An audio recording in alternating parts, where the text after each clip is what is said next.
여러분, 하나님께서 때로는 우리를 광야의 시간으로 이끌어 가실 때가 있습니다. 하나님이 나를 광야 같은 곳으로, 또 광야의 경험으로, 광야 같은 고통으로 나를 몰아넣으실 때가 있다는 거죠. 저는 개인적으로 제가 고등학교 1학년 때 심각한 병을 병치레를 하면서 한 학교를 아예 못 간 적이 있습니다. 그때 저는 심각하게 유급을 생각을 했죠. 목사님, 전에 유급했다고 하지 않았나요? 그거는 외국에서 학교 다닐 때고, 이건 한국에서 학교 다닐 때입니다. 그러니까 저도 생각해 보면, 돌아보면 짧은 인생이지만 그 야곱의 고백처럼 조상의 연조에는 미치지 못하나 험난한 세월을 보냈나이다, 그런 말을 할 수 있을 것 같아요. 쉽지 않은 인생의 시간이 있었던 것 같습니다. 그런 시간들을 우리가 만날 때 참 하나님께 대한 원망의 기도가 나오죠. 왜 하나님 이런 시간을 허락하십니까? 또 왜 또 내버려 두십니까? 왜 하나님은 나에게 광야를 허락하십니까? 라고 우리는 묻게 됩니다. 오늘 우리는 본문에서 똑같이 광야에 머물러 있는, 사막에 머물러 있는 두 사람을 만나고 있는데, 바로 사울 왕과 그리고 다윗입니다. 두 사람은 같은 광야에 있습니다. 그런데 광야에 들어온 이유가 각기 달라요. 그 차이를 우리가 살펴보면서 또 이 아침에 하나님 앞에 기도로 나아가기를 원합니다. 자, 다윗은 사무엘에게 이제 기름 부음을 받았죠. 그리고 그 이후에 어떤 사건이 있었습니까? 골리앗과의 전투가 있었습니다. 골리앗을 쓰러뜨리는 그 소년 다윗이 거인 골리앗을 이기는 그 놀라운 승리를 거두죠. 그러자 사울 왕은 이 다윗을 너무 기뻐합니다. 그리고 이 다윗을 이제 군대 장관 자리에 이제 세우죠. 그리고 이 온 백성들이 다 이 결정을 기뻐해요. 다윗을 기뻐합니다. 좋아합니다. 여러분, 이게 문제가 됐어요. 백성들이 좋아해도 너무 좋아하기 시작한 겁니다. 누구를요? 사울보다 다윗을 더 좋아하기 시작한 거죠. 한 번은 다윗이 블레셋 그 전투에서 또 이기고 돌아오니까 이 눈치 없는 여인들이 그 앞에서 춤을 추며 노래하기 시작했습니다. 사무엘상 18장 7절에 보니까 여인들이 뛰놀며 노래하여 이르되 사울이 죽인 자는 천천히요 다윗은 만만히로다 한지라. 안 그래도 지금 다윗에게 불안해 죽겠는데 지금 사울 왕에 딱 보니까 백성들의 마음이 너무 이제 그쪽으로, 내가 죽인 사람은 천천히인데 다윗은 만만이라고 하니 훨씬 더 다윗을 이제 능력 있게 보고 있는 거 아니에요? 그래서 사울 왕이 여기에 너무 이제 민감해졌습니다. 이 장면이 결국은 사울의 어떤 마음의 그 트리거, 방아쇠가 됩니다. 어떤 방아쇠요? 내가 이 다윗을 제거해야겠다라고 하는 방아쇠. 오늘 8절 9절에 보니까 사울이 그 말에 불쾌하여 심히 노하여 이르되 다윗에게는 만만을 돌리고 내게는 천천을 돌리니 그가 얻을 것이 나라 말고 무엇이냐 하고 그날 후로 사울이 다윗을 주목하였더라. 좋아서 쳐다본 거 아닙니다. 다윗을 주목했는데 왜 쳐다봐요? 얘가 이제 어떤 짓을 하려나 불안해서 쳐다보고 있는 겁니다. 그전에는 그 애정의 눈빛이었어요. 어떻게 이런 사람이 나에게 왔을까? 진짜 우리 나를 도와서 나라를 융성케 할 사람이다, 그랬는데 이제는 적대감과 증오의 눈빛으로 바라봅니다. 한순간이에요. 그날 이후로예요. 그날 이후로. 여러분, 사람 마음 바뀌는 거 한순간이에요.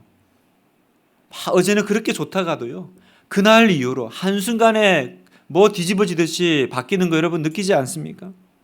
그러니까 우리가 사람 의지하고 사람 믿을 필요가 없는 겁니다. 오직 하나님만 바라보아야 되는 거예요. 여러분, 사실 뭐 그 여인들이 앞에서 춤을 추고 노래했지만 사울 왕이 생각했던 그런 의도로 했겠습니까? 절대로 그럴 리가 없잖아요. 다윗이나 백성이나 전혀 그럴 의도가 없었어요. 그냥 환영하고 축하하는 자리였습니다. 이 사울이 지금 보고 있는 이 모든 건 그럼 어디서 온 거예요? 이 극단적인 사울의 질투심이 만들어낸 망상일 뿐인 거죠. 결국 이 사울 왕의 분노와 이 증오는요, 광기로 치닫고요. 결국 그것 때문에 다윗은 이 사울의 이 공격을 피해서 광야로 도망가게 된 신세가 된 거죠. 그리고 사울은 어떻게 합니까? 그 광야로 도망간 다윗을 잡으러 광야로 들어온 거예요. 그러니까 둘 다 지금 광야에 있지만 다른 거예요. 한 사람은 원치 않아요, 광야 들어가는 거. 쫓겨서 들어간 거고요. 한 사람은 원해서 광야로 들어갔습니다. 내가 이 문제를 저기 들어가서 해결 보고 와야 된다는 거죠. 두 사람 다 광야에 있지만 다 이유가 다릅니다. 그래서 오늘 24장 1절을 보면 사울이 블레셋 사람을 쫓다가 돌아오매 어떤 사람이 그에게 말하여 이르되 보소서 다윗이 엔게디 광야에 있더이다 하니 사울이 온 이스라엘 택한 사람 3,000명을 거느리고 다윗과 그의 사람들을 찾으러 들염소 바위로 갈새. 다윗과 그의 사람들을 찾으러 지금 사울은 왜 광야에 들어와 있습니까? 하나님이 보내신 게 아니에요. 헷갈리시면 안 돼요, 여러분. 사울 왕은 자기의 목적 때문에 광야에 들어와 있습니다. 사울은 지금 다윗을 잡으려고요 3,000명을 동원하고 있는데 이 부대가 누구냐? 얼마 전까지 보니까 블레셋과 이 전투하고 돌아온 군인들. 그러니까 뭐 집에 있는 사환들 좀 데리고 나온 게 아니라 완전히 싸움 제일 잘하는 정예 부대 3,000명을 데리고 왔다라는 겁니다. 그만큼 사울이 지금 다윗 잡기에 혈안이 되어 있고 너무 간절하다는 거죠. 왜 그렇습니까? 다윗만 잡으면, 내가 이 문제만 해결하면 이제 나는 만사형통할 거야. 나는 이제 두 발 뻗고 잘 수 있을 거야. 그렇게 생각했다라는 거죠. 그래서 지금 광야에 들어와 있습니다. 그러나 여러분, 우리가 이렇게 보고 있지만 사울의 이 광야 생활이 명분이 있습니까, 여러분? 이게 하나님 앞에서도 의미가 있나요? 아무런 명분도 의미도 없죠. 그냥 자기가 자초한 고생이요 광야 시간이라는 거예요. 무슨 말을 드리고 싶냐면 우리 성도 여러분, 광야라고 다 똑같은 광야가 아니라는 겁니다. 다윗을 광야로 보내신 분은 하나님이세요. 왜요? 다윗은 왕이 되기 위해서 훈련되어야 되기 때문에. 그래서 하나님이 그 왕의 훈련을 위해서 광야를 허락하십니다. 그러나 사울은 지금 왜 광야에 가 있어요? 순전히 자기 욕망 때문에 스스로 나간 겁니다. 하나님이 보내신 게 아니에요. 사랑하는 성도 여러분, 내가 광야와 같은 시간을 보낸다고 해서 무조건 하나님이 내게 광야를 허락하셨다라고 여기는 건 큰 착각입니다. 큰 착각이에요. 하나님이 나를 훈련시키기 위해서 보낸 거라면 광야는 정말로 나를 하나님의 사람으로 빚어갈 거예요. 그런데 나의 불순종이나 내 욕심 때문에 혹은 이것만 해결하면 모든 게 행복해질 거야 라고 하는 그 잘못된 욕망 때문에 들어온 광야라면요, 그 광야에서는 빨리 나오셔야 돼요. 빨리 나오셔야 됩니다. 여러분에게 이 아침에 묻고 싶습니다. 지금 광야의 시간을 통과하고 계신다면 여러분 한번 돌아보십시오. 여러분은 지금 어떤 광야에 서 계십니까? 여러분의 광야의 시간은 여러분에게 어떤 의미입니까? 혹시 지금 나의 욕심 때문에 내가 자초해서 들어와 있는 광야 아니에요? 나의 피해의식 때문에 그 광야에서 나오지도 못하고 계속 괴로워하고 있지 않습니까? 그러면서 하나님 핑계대면서 하나님 왜 나에게 이런 광야를 허락하셨냐고. 누가 보냈습니까? 하나님이 보내셨어요? 아니에요. 내가 자초해서 들어갔습니다. 왜요? 나의 이 잘못된 피해의식 때문에. 아무도 그렇게 말하지 않았지만 사울 왕은 그렇게 느낀 거예요. 저는 오늘 사울을 보면서 묘하게 오버랩되는 이상한 한 사람이 있어요. 그게 누구냐면 어제 우리가 살펴봤던 의외로 골리앗입니다. 여러분, 골리앗을 보면서 의외로 사울과 겹치는 부분이 있습니다. 그게 뭐냐면 43절을 한번 볼게요. 블레셋 사람이 다윗에게 이르되 네가 나를 개로 여기고 막대기를 가지고 내게 나왔느냐 하고 그의 신들의 이름으로 다윗을 저주하고. 여기 보세요. 다윗을 만나는데 골리앗이 뭐라고 해요? 네가 나를 개로 여겨? 여러분, 누가 골리앗을 개로 여겼어요? 개로 여기면 다행이게요? 세상 누구보다 제일 센 사람 아니에요? 제일 강한 사람 아닙니까? 그런데 왜 골리앗은 이렇게 말합니까? 다윗이 막대기 들고 오는 것 보고 거기에 기분이 확 나빠져 가지고요. 네가 지금 나를 개로 여겨? 이건 뭐예요? 사실은 골리앗의 자기 묵상인 거죠. 그렇게 덩치는 크고 세상 누구보다 강해 보였지만 그 골리앗 안에 있는 그 피해 의식인 거죠. 자기 망상인 거죠. 사울 왕도 마찬가지라는 겁니다. 다윗에게는 그런 의도가 없었어요. 어느 이스라엘 백성들도 그렇게 생각하지 않았습니다.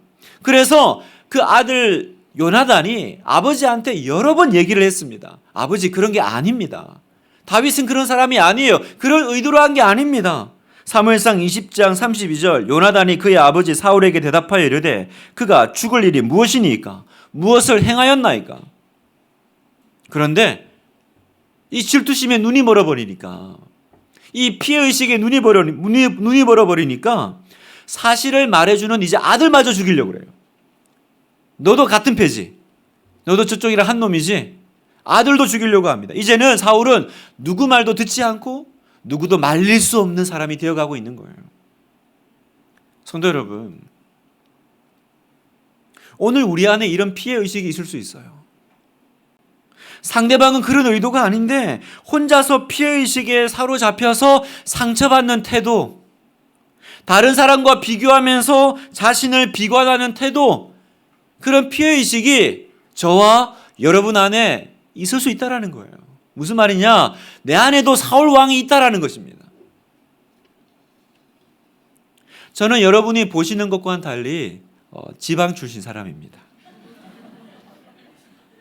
감쪽같이 모르셨죠? 지금은 제가 이제 언어가 많이 교정이 되었습니다만 예전에는 진짜 심했어요. 한 번은 제가 이렇게 설교하고 왔는데 아내가 왜 맨날 예수님이 그렇게 삐치셔? 이러는 거예요. 예수님이 삐치기 뭘 삐쳐? 그랬더니 제가 예수님은 세상의 빛이다를 예수님의 세상에 삐치다라고 이렇게 한다는 거예요. 그러니까 이렇게 말이 세니까 계속 빛이다를 삐치다. 그래서 왜 예수님이 맨날 당신은 삐친다고 그러셔? 그래서 제가 이렇게 뭘 보니까 말만 하면 이렇게 웃는 거예요. 제 의도와 상관없이. 그래서 제가 교정하기 위해서 진짜 부단히 많이 애를 썼습니다. 또 아내가 어쨌든 또 수도권 출신이니까 이제 좀 교정해 달라. 내가 사투리를 쓰면 꼭 메모해 달라. 그게 되게 좋아졌어요. 억양이나 되게 좋아졌다가 이찬수 목사님 만나서 살짝 나빠졌습니다. 되게 좋아졌는데. 그리고 이제 제가 이제 분립개척 나와서 다시 좋아지다가 황세원 강도사 만나서 우리 집 애들이 계속 황강무사 말투를 흉내내고 있어요.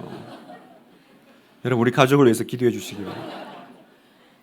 제가 왜 이 얘기를 드리냐면 지금은 이제 아무렇지도 않아요. 뭐 일부러도 사투리도 쓰고 또 뭐 누가 뭐라고 합니까? 아무렇지도 않은데 예전에는 좀 피해의식이 있었어요.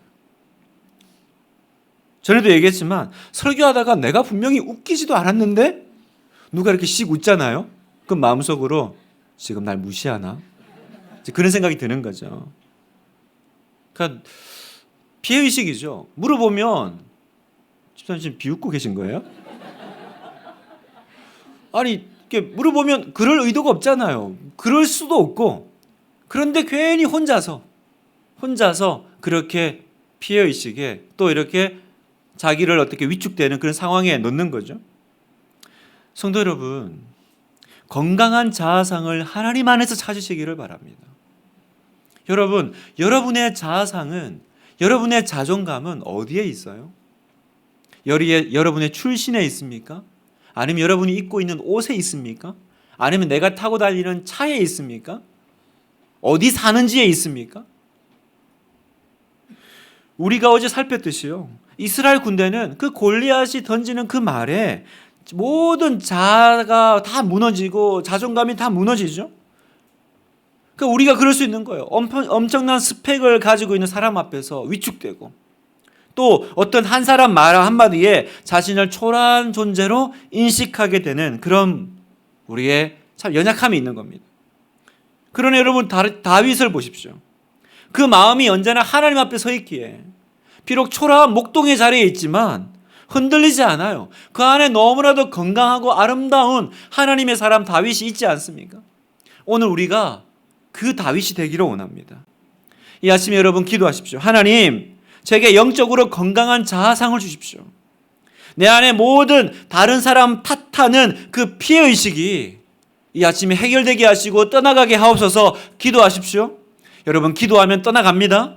하나님께 도움을 요청하십시오. 도움을 요청하면 여러분 안에 그 꽁꽁 묶여있는 그 병든 자아가 하나님 안에서, 그리스도 안에서 해결될 줄을 믿습니다. 그 사울 왕이 하나님이 보내지도 않았는데 자기의 욕망 때문에 광야로 들어왔다면 다윗은 반대입니다. 다윗은 광야를 원하지 않아요. 들어오고 싶지 않았습니다. 그냥 다윗은 광야에 쫓겨온 거죠. 그러니까 어쩌면 억울하고 분한 사람은 더 다윗이었을 겁니다. 하나님, 제가 도대체 무슨 잘못을 했습니까? 왜 저는 이런 광야의 시간을 경험해야 되나요? 아마 그런 마음과 기도가 있지 않았을까요? 실제로 다윗은 이 사울 왕을 피해서 얼마나 도망다녔을까? 성경을 보면 학자들은 다윗이 그 사무엘에게 기름 부음 받았을 때가 15살 때로 봅니다. 그리고 나중에 왕이 될 때 나이가 몇 년이냐? 30살입니다. 그러니까 적어도 약 15년간을 어쨌든 사울 왕을 피해서 도망다닌 거예요. 여러분, 그냥 누가 나 싫어가지고 괴롭혀도 그런데 지금 사울은 한 나라의 왕입니다. 그죠? 여러분, 국가가 나를 죽이려고 달려들면 여러분, 그건 버티지 못해요. 그건 버티지 못해요. 한 나라의 왕이 정예군사 3,000명을 데리고 항상 내 소식에 민감하면서 나를 죽이려고 쫓아다니고 있다. 그래서 다윗은 성경에 보면 도망다닌 곳만 10군데가 넘어요. 우리에게 질문은 이 질문이 생겨요. 왜 하나님은 다윗에게 15년이나 사울을 곁에 두셨을까요? 왜 15년이나 걸렸을까? 왜냐하면 하나님은 이 다윗 안에 있는 사울 왕을 제거하기를 원하셨다는 겁니다. 여러분, 인간 모릅니다. 다윗도 시간이 지나면 분명히 사울이 될 가능성이 큽니다. 왜 기름을 부었지만 15년을 하나님께서 허락하셨을까? 그렇지 않으면 다윗도 어느 날 사울이 될 가능성이 있기 때문에 다윗은 그 시간을 견뎌내야만 했던 거죠. 성도 여러분, 왜 저렇게 믿음 좋은 사람들이 넘어집니까? 왜 선한 신앙인들이 넘어질까요? 왜냐하면 모든 신앙인들 안에도 이 사울 왕이 살아있기 때문이에요. 어떤 사울 왕이요?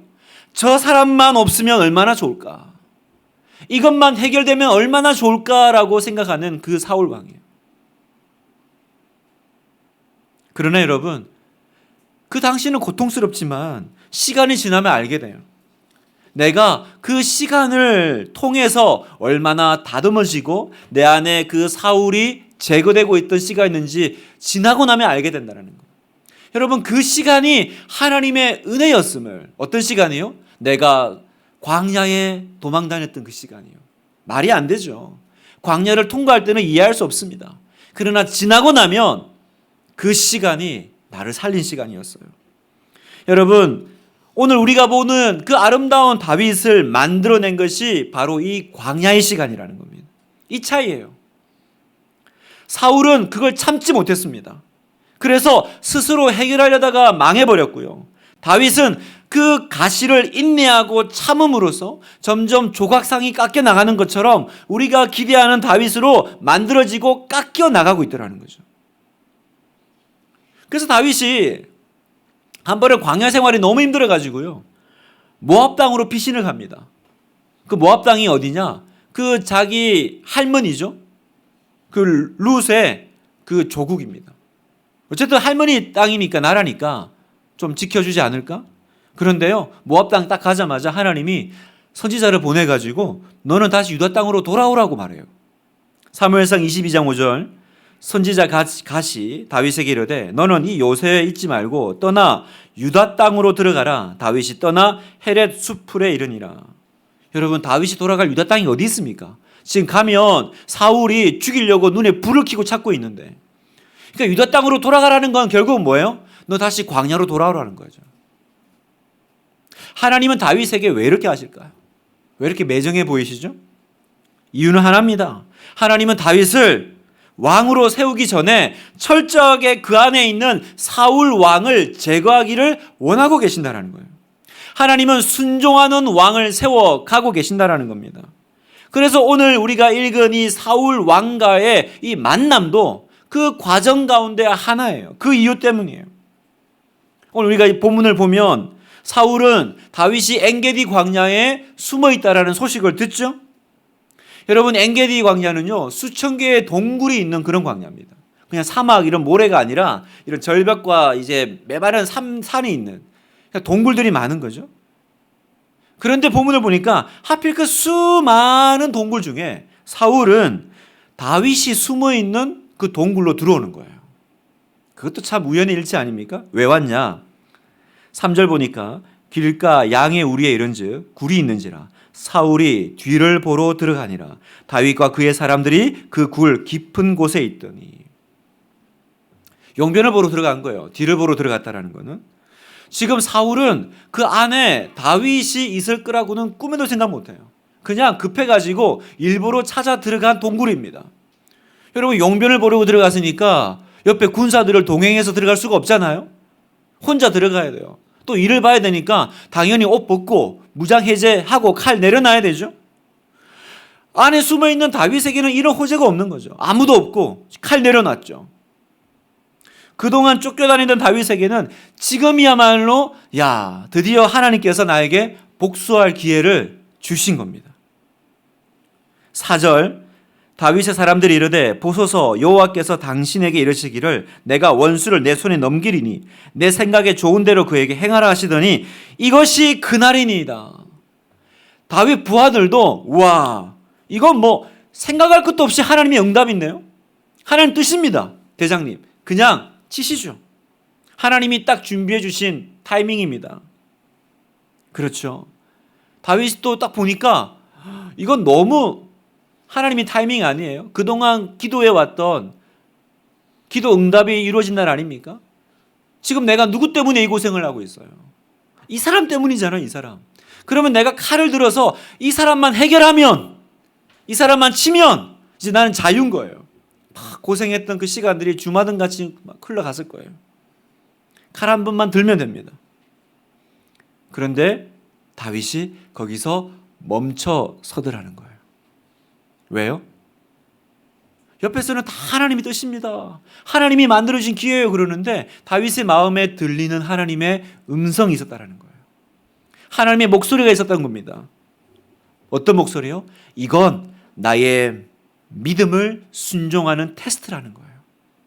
하나님의 말씀에 순종하는지를 알아보기 위한 믿음의 테스트라는 것을 그 다윗은 직감했습니다. 6절 같이 한번 읽어보겠습니다. 시작. 사람들에게 이르되 내가 손을 들어 여호와의 기름 부음을 받은 내 주를 치는 것은 여호와께서 금하시는 것이니 그는 여호와의 기름 부음을 받은 자가 됨이니라 하고. 여러분, 하나님 나라의 원리는 무엇입니까? 하나님 나라는 어떻게 세워집니까? 악을 악으로 갚지 말고 선으로 악을 갚는 나라가 하나님 나라요. 하나님의 원리입니다. 로마서 12장 19절에도 보니까 내 사랑하는 자들아 너희가 친히 원수를 갚지 말고 하나님의 진노하심에 맡기라. 기록되었으되 원수 갚는 것이 내게 있으니 내가 갚으리라고 주께서 말씀하시니라. 원수 갚는 것은 누구 주관이에요? 하나님 주관이고 하나님 주권이에요. 내가 할 수 있는 게 아닙니다. 내가 할 수 있는 게 아니에요. 이게 하나님의 나라예요. 이게 하나님의 말씀입니다. 원수 갚는 건 네 거 아니야. 멈춰. 너에게는 지금 그런 권한이 없어. 하나님이 찾으시는 왕은 어떤 왕입니까? 하나님의 말씀에 순종하는 왕이죠. 주변 사람들이 이해 못했을 거예요. 어쩌면 다윗 자신도 이해하지 못했을 거예요. 내가 왜 꼭 이래야 되지? 그러나 다윗은 그 마음에 하나님의 음성을 들었습니다. 여호와의 기름 부음 받은 내 주를 치는 것은 여호와께서 금하시는 것이니. 지금 다윗은요 온 힘을 다해서 멈춰 서고 있는 거예요. 죽을 힘을 다해서 순종하고 있는 것입니다. 여러분, 그때 무슨 일이 일어나고 있는 거예요? 다윗 안에 사울 왕이 죽고 있는 겁니다. 드디어 다윗 안에 있는 그 사울 왕이 죽은 그날이에요. 여러분, 사우디아라비아에서는요, 왕이 타는 말을 선별하는 특별한 훈련 방법이 있다고 합니다. 어떻게 하냐 봤더니 먼저 적합한 말들을 선별을 한대요. 선별한 다음에 여러 훈련과 테스트를 거칩니다. 그 다음에 마지막 남은 특별한 훈련이 있는데, 어떤 상황에서도 조련사가 호각을 불면 바로 그 자리에 멈춰 서는 것입니다. 방법은 이렇습니다. 최종 단계 선발된 그 말들을요, 3일 동안 물 없이 사막으로 내보내는 거예요.